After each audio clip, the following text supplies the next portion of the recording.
we're live here. What's Your Perspective radio show, LENSEC Live. And I'm really excited about our topic today because I'm going to learn a lot about this. And what we've learned through this LENSEC Live is how to work remotely. All of us, everyone all over the world has in so many ways. Especially, we never would have thought this when COVID-19 hit. We didn't even have this on our radar. We weren't thinking about it. It was something that was just quite a shock. So I have guests today. I have Jeff Kellick, Chief Product Officer, and also Ed Rister, Director of Operations for LENSEC, and myself, Neil Haley, again, Inside Sales, and also host of What's Your Perspective radio show. And when I think about, the particulars of this, no one planned this. Online is something that lots of people, it's definitely a new normal for a lot of people. Zoom calls, all these different things that people weren't used to doing. They were always used to meeting face to face. But our company was really ready for this in so many ways because of Jeff kind of going into that, as our product was already ready for online and remote work. So it wasn't like we had to kind of retool and repurpose ourselves. We already had that stuff. Yeah, that's true. When we talk about our application, Perspective VMS, one of the things that we've done really since the beginning, when we first launched our product, was we built it into the web browser. Our mindset was we didn't want to limit our customers to a specific machine. We talked about we didn't want to handcuff them to a desk to be able to view their security. We wanted to give them the flexibility of being able to see their security, see their facilities, see the security of their overall facilities from wherever they were. If they need to respond from the library, from the cafeteria, from the workshop floor, wherever they were, they'd be able to log in and view their security. That really adapted well to this type of environment, because now as people are working from complete remote offices, their home office, a place they're not familiar with, again, all they have to do is open up their PC, open up a browser. It does not have to be their work PC. It does not have to be their work computer. They don't even have to tunnel in, as long as they've got accessibility. And of course, it's password protected, it's credential protected. Right. So they log in with their credentials and they're able to see their facility from, again, wherever they are. It's really helped a lot of those security personnel that normally would be sitting inside of maybe a security operations center, a SOC, and now they're trying to do their job independently all over their town or all over their community, wherever their houses are. So yeah, by its nature, Perspective VMS allows users to kind of adapt well to this forced remote work environment. It definitely does, Jeff, and it's something that we look at in so many ways that people, especially in our industry, as I said, the face-to-face interaction, this has been like a breath of fresh air to know. We've heard stories from our RSMs and different people that they love the ability to get to see our solution in a remote demo or get new trainings or different things from it. Yeah, that's right. And so not only the ability to actually see your live solution, your live facility, but to be able to learn about it, be able to kind of demonstrate it, hear from our sales team, new partners that are looking at it, new customers that are looking to evolve their solution can get live demonstrations from our application from wherever they are. Now, Ed, thinking about this, how did you see this once the shutdown happened, the aspect of more support calls and also certain questions regarding our solution? I will have to say this has been a really unique situation, as everybody else has. One of the things that has really helped us is being close to the coast and having experienced, hurricanes and events that have mandated or created environments where we had to work remotely. We've been in position to handle this type of scenario, though it's normally a regional type of event. In this case, it's global. Our volume has actually been reduced about 60. I say 60%, about 50% of our call volume, because so many of our users are remote or at a stay-at-home order. So we don't have the number of eyes that are looking at the system, making phone calls, calling in. But we also have seen a greater demand for our system and its functioning adequately during this period of time. One of the things is, Jeff had mentioned the administrators and business owners being more diligent about using the system remotely, where a lot of times they use it more in-house. They don't use the same level of scrutiny that they are doing now, which has identified gaps in their system. They want to see more. They want to have more coverage. They want to have larger storage capacity. So though we've seen a reduction in our call volume, the demand for our system and our support has actually increased because of the way people are starting to use our system now. So Ed, they're seeing the value. They're seeing the value of what we bring to the table and the fact of support and the ability to fix problems when they do occur, and also learning more about what we can do because of of everyone being remote. It sounds like.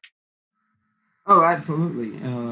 One of the things that has been crucial during this period of time, since we don't have those end users, monitoring the system and viewing the system on a regular basis, they are relying on us and our remote monitoring, which is part of our system, to identify those issues as they come up, in which our team is equipped to work with the partners to help resolve those, in most cases remotely.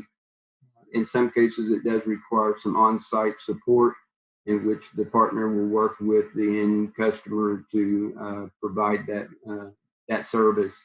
But our remote support or our remote monitoring has really been critical during this period of time, since the limited number of eyes looking and viewing the system. Yes, that number of eyes is important. Now, when it comes to product development, talking to our chief product officer, what are you seeing based on COVID-19 and what trends and where we're going? Yeah, we're looking at this very closely because, we've always said to our partners, we said to our customers, we're an agile organization. We learn from what your problems are, what we need to solve, what the application should do to help you. And this is, in that regard, this isn't any different. It's just a new set of circumstances. And that's been very interesting to us from a product development standpoint. How can we further evolve Perspective now to help with the majority of the workforce remote? And what does that mean that's different? What are some of the features that are there already that make a lot of sense to these customers?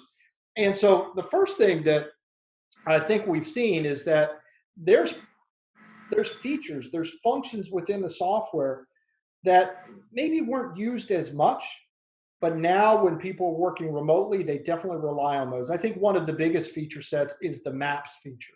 I know we have some enterprise customers worldwide that really never utilized maps beforehand, but now that they're working remotely, now they're not at the facility, they realize how valuable it is to see that floor plan and just be able to hover over camera to camera or drag that and put that in the camera dock, and now see that, again, the camera views juxtaposed with where the assets are on the floor plan. And to Ed's point earlier, that also then leaves them to think, boy, I've got some gaps in coverage. I've got to add a few more cameras here to really pick up on that entire environment. So maps aren't new, but I think they're being utilized more. I couldn't have a segment without talking about my favorite feature, global search. And I think that that's also being leveraged too. As people are remote, they want to quickly find something. We talked about in previous live streams the FedEx guy comes to the door, the UPS guy comes to the door, and you've got to be able to let them in quickly. You're remote, you're not at the office, but they've got to be able to drop something in your lobby. So you quickly bring up that lobby camera. You open up global search, you just type in lobby, and it brings it right up, and you're able to unlock that door for that person to come in. So some of those features that we've already had are just being taken advantage of a little bit more. We're also getting some requests for some new type of remote administration. And this is something that we're looking into developing within version 4, which we're at version 4.1.1 now. For the technocrats out there that want to know specifically what version we're at, we're getting ready to, or in my East Texan voice, we're fixing to release version 4.2 this month. And so in this process of our version 4X, we'll do a couple more things. And one of those areas is in remote administration. We've seen kind of an uptick in administration delegation, maybe asking some different resources to do some of the administrative tasks inside of Perspective. And so there's been a want to kind of look to a further separation of powers or duties within inside the administration module. And so we're looking to enhance some of our permission sets a little bit more, refine those a little bit more based on these circumstances.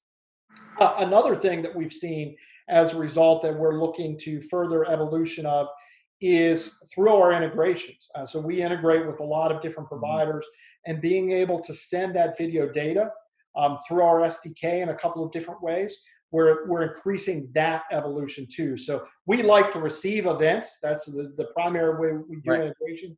We receive those events, but we have requests from different analytic providers too to be able to send data streams out. And so increasing that capability, because we're working with a lot of different subsystems in this environment. And so with more and more analytic reliance, whether it's cloud-based analytics or just another provider, we want to work in combination with those. So those are a couple of things that we're seeing. And I should also mention that if there are other ideas to people that are watching us either live or on the recorded stream thereafter, if you have other feature requests, other ideas, please don't be shy. Let us know. Let us know what you're experiencing, because that, again, will feed and will drive our product development over the next couple of months. And because of the new normal, we're going to be looking at, as I talked about last week on the show, that we're going to see a lot of different situations when people are going from remote back to work, and how it's important a solution like this to be able to figure these things out and see, well, what coverage do I need? And if we're going to consider working remotely all together, then we're going to need more coverage. We're going to need specific things, and people are going to find that out very soon in many different industries. It's just, again, a wait and see attitude to see what happens. And but again, that's what makes it so great. As you said, people have ideas of design ideas, send it to LENSEC, right? And then go to lensec.com, send that information out, and we'll look and consider developing that part of the product. That's what's the agility part that really makes it awesome, is that we can do it for you if you want it. And if it's a great idea, especially with these times, let us know. Speaking of going and transitioning over from that product development to training, our solution, as I'll say 100 times, is very easy to use. But if we can train other people to show them how easy it is to use, because any software becomes very difficult at first when people look at it. But Ed, we have different ways of training people now, right? Remotely. Yeah, and that's one of the things that I'm really the most excited about. We have really focused the last year, I would say, on our remote training, our online training academy, putting the program together, getting the curriculum put together, and this now with everyone, with a stay-at-home order, a lot of people, have a little bit of extra time. We're encouraging and emphasizing the need to go through our online training, see how easy our software is, to navigate and to use. And we've really seen, an uptick in that area. In addition to that, we will be tomorrow hosting our first live online training, which we've got a full class already signed up. And this will be a global, audience, where in the past we've been really restricted to, a regional Houston, in office type training. Now we can be more expansive, use that word, in our coverage of training. And that's one of the areas that we're really excited about. And now we can start, as we develop this type of training curriculum, we can start, tweaking it for regional base, or different global needs. And that's huge, because you have to be able to do that in some sort of way to provide that, because training is such an important thing to understand anything. When I try to learn things all the time, I want to go through specific trainings and figure it out. But if you have a really good system that you could choose anytime to go online in our online academy and take care of things, or get to be in a class setting where you don't have to travel and you could go and ask the proctor, whoever is instructing the training, all the information, and be able to collaborate with everyone in the group. It's fantastic, and that's part of that new normal ways. And Jeff, kind of jumping back to the final thing, is we talked about our product development. But what do you see trends in security now? Again, you've been in the security industry for many years, and you've been involved in product development for so long. Where do you see things going? I think that conversation's just not coming out enough yet. Where's security? Do you see security in the 21st century in so many ways because of COVID-19?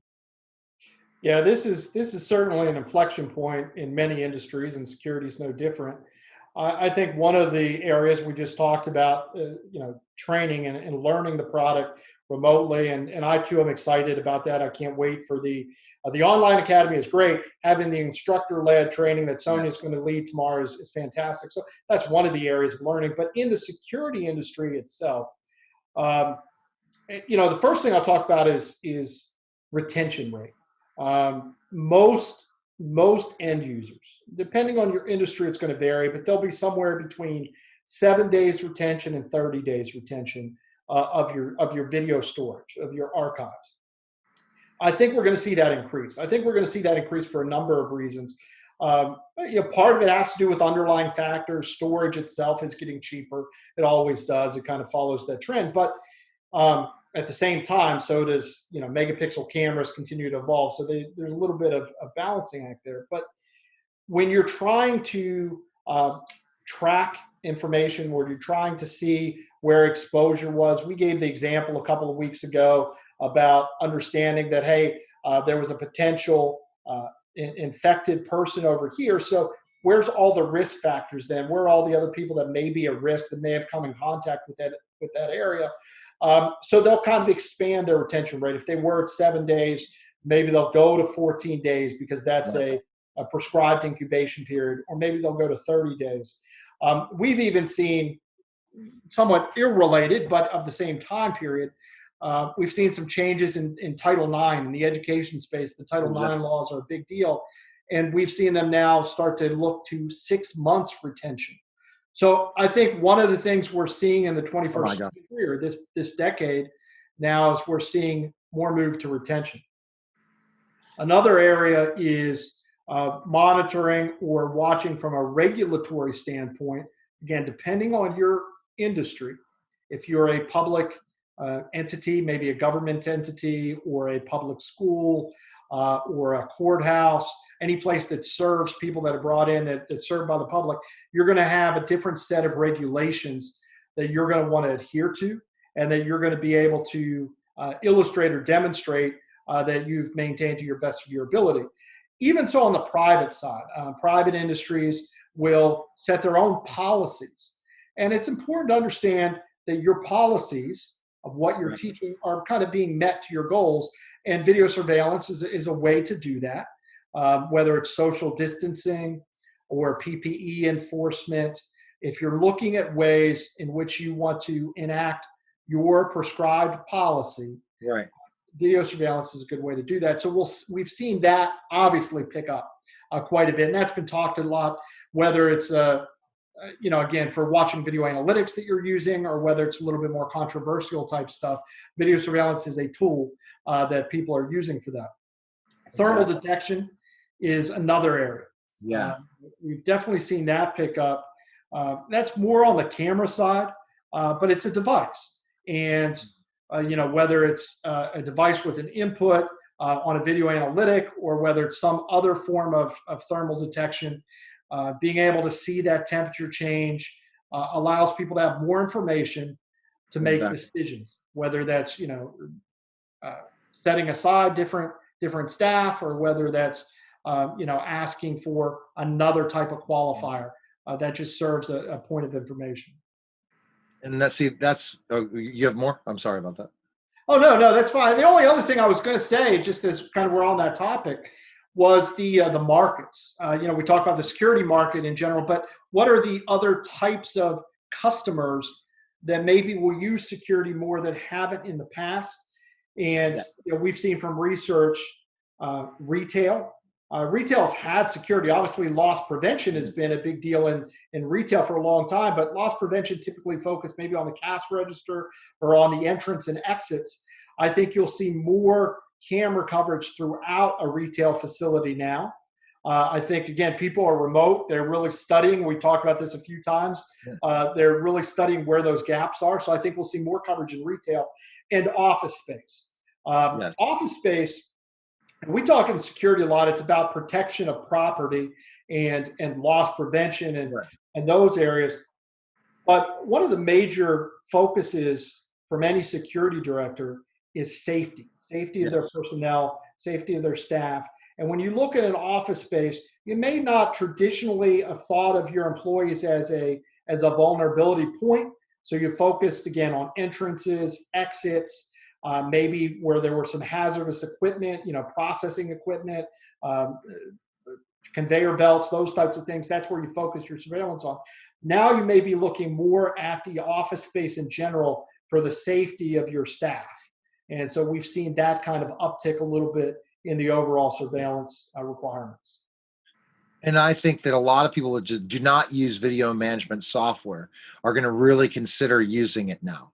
The ones that just use the free software, or, just run with cameras and say, I can just handle it by just being at the office or at work or somewhere. Now, with really having to monitor it 24/7 and go back and check out different footage and different things, this is really going to be a big growth, I think, in video management software in the next couple of years, for sure. More and more people using it. Yeah, that's a great point, Neil. It really is. Video management software is more than just about viewing the camera. It's about having all of your camera inputs into a centralized place, regardless of where they are. You could have sites all over the country, all over the world, being able to manage those in one interface, and not just the video, but the correlative data, whether that's video analytic data, whether that's IP serial data that's coming in from different devices, temperature sensors, door sense monitors, request to exits, access control systems. Being able to bring all of that data in and make decisions. One of the things we've talked about in past is our workflows, the if this and that type of logic, and that adds automation to it. These are things that a video management system does. It takes video data, it takes other contextual data, and allows you to make automation decisions, as well as informing the people that need to be informed from a policy and procedural standpoint. Right. All right. And the best place we can find information is at lensec.com. And if you have questions on the product, it can easily answer those quickly for you, and about pricing and different things. And tune into LENSEC Live anytime at lensec.com/live, or on Facebook or YouTube. And Jeff, anything else to add? No, I just really thank the people that are watching. I thank Ed Rister, our Director of Operations. Thank you, Neil. You've been doing a wonderful job hosting the past couple of weeks. We love it. We'll keep it up and look forward to seeing you guys next time. Awesome. Okay, so that was an awesome LENSEC Live / What's Your Perspective radio show. So take care, everybody. Thank you. Thank you.